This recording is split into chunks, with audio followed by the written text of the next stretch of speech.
நம்ம சேனல் சார்பாக உங்கள் எல்லாருக்குமே அன்பான வணக்கம்.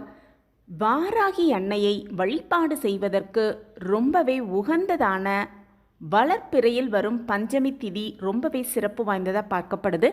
அந்த வளர்ப்பிறையில் வரும் பஞ்சமி திதி செப்டம்பர் 7ஆம் தேதி இரவு இந்த ஒரு நெய்வேத்தியத்தை, இந்த ஒரு தண்ணீரை வைத்து வழிபாடு செய்வது அப்படிங்கிறது நம்ம கூப்பிட்ட குரலுக்கு ஓடி வருவாள் அன்னை அப்படிங்கிறது உண்மை. முடிக்காத காரியத்தையும் நடக்காத காரியத்தையும் நடத்தி முடிப்பாள் அன்னை அப்படிங்கிறது 100% உண்மை.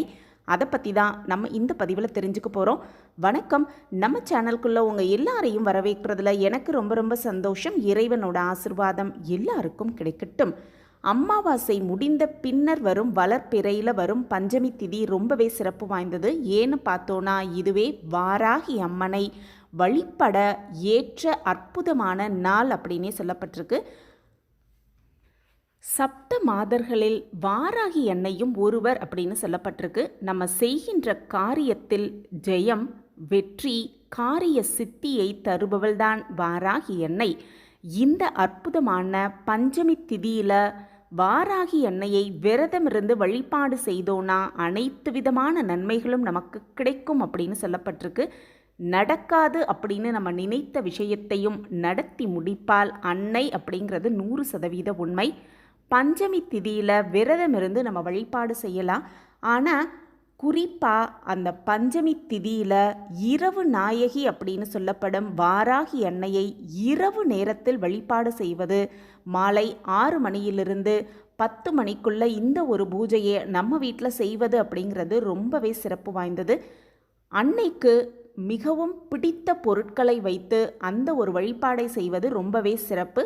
அந்த மாதிரி அந்த வகையில் அன்னைக்கு ரொம்பவே பிடித்தமான இந்த ஒரு தண்ணீர், என்ன தண்ணீர் அப்படின்னு பார்த்தோன்னா பானகம் கரைத்து அதை நைவேத்தியமாக வைத்து நம்ம வேண்டுதல் எதுவாக இருந்தாலும் அதை அன்னையின் காலடியில் சமர்ப்பித்து தீபமேற்றி அந்த தீபத்தில் அன்னை ஆவாகனம் ஆவறாங்க அப்படிங்கிறத மனசார நம்பி அந்த தீபத்திற்கு பக்கத்தில் பானகத்தை நைவேத்தியமாக வைத்து செம்பருத்தி பூ சாற்றி அன்னையை வழிபாடு செய்வது அப்படிங்கிறது ரொம்பவே சிறப்பு வாய்ந்தது. இந்த பானகம் தயார் பண்ணி அந்த பானகத்தை நெய்வேத்தியமாக வைத்து அன்னையிடம் வேண்டிக் கொண்டோனா கூப்பிட்ட குரலுக்கு ஓடி வருவாள் அன்னை அப்படிங்கிறது 100% உண்மை. நடக்காத காரியத்தையும் நடத்தி முடிப்பாள் அன்னை அப்படிங்கிறது 100% உண்மை.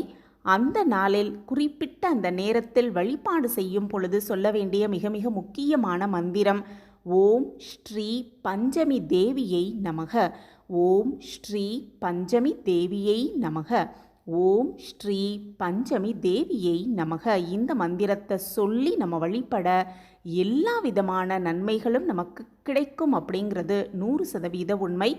நம்பிக்கையோடு பானகம் தயார் செய்து நைவேத்தியமாக வைத்து தீப தூப ஆராதனை செய்து அன்னையிடம் வேண்டிக் கொள்ளலாம். நடக்காத காரியத்தையும் நடத்தி முடிப்பால் அன்னை என்ற நம்பிக்கையோடு இதை செய்யலாம். நம் வாழ்வில் பல மாற்றங்களை கண்கூடாக காணலாம். இந்த பதிவு உங்களுக்கு பயனுள்ள பதிவாக இருக்கும் அப்படின்னு நான் நம்புகிறேன். நம்ம சேனலை நீங்கள் ரொம்ப ரொம்ப ஆதரவு கொடுத்துக்கிட்டு வரீங்க. எனக்கு ரொம்ப ரொம்ப சந்தோஷம். உங்கள் ஆதரவு மென்மேலும் எங்களுக்கு கிடச்சிக்கிட்டே இருக்கும் அப்படிங்கிற நம்பிக்கையோடு மீண்டும் ஒரு புதிய பதிவில் பார்க்கலாம். நன்றி, வணக்கம்.